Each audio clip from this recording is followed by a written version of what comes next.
శ్రీను రాంభద్రపురం మండలం. అయితే గత కాలం నుండి గ్రీన్ అంబాసిడర్కి జీతాలు ఇవ్వటం లేదు. బకాయి ఉన్న 10 నెలల నుండి 12 నెలలు 18 నెలలు ఉన్నాయి. తక్షణమే రాష్ట్ర ప్రభుత్వం కలుగు చేసుకొని గ్రీన్ అంబాసిడర్ వారికి జీతాలు వెంటనే చెల్లించాలి. అలాగే రాజకీయ వేధింపులు వేధిస్తున్నారు ఇప్పుడు వచ్చిన కూటమి ప్రభుత్వం. కొన్ని చోట్ల తీసేయడం జరుగుతుంది.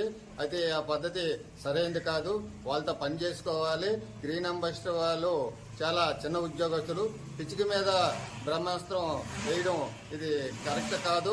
వాళ్ళకి జీతాలు ఇచ్చి ఆదుకోవాలి. అలాగే బల్ల రిక్షాలు చాలా మదుపు అవుతుంది. ఇప్పుడు చాలీ జీతాలతోని ఆ బల్ల రిక్షాలు మదుపు చేసుకోలేకపోతున్నారు.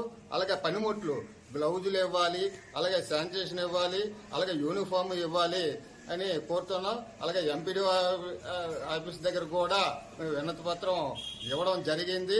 కొన్ని చోట్ల ప్రెసిడెంట్లు చాలా ఇబ్బంది పెడుతున్నారు. అది సరైనది కాదు.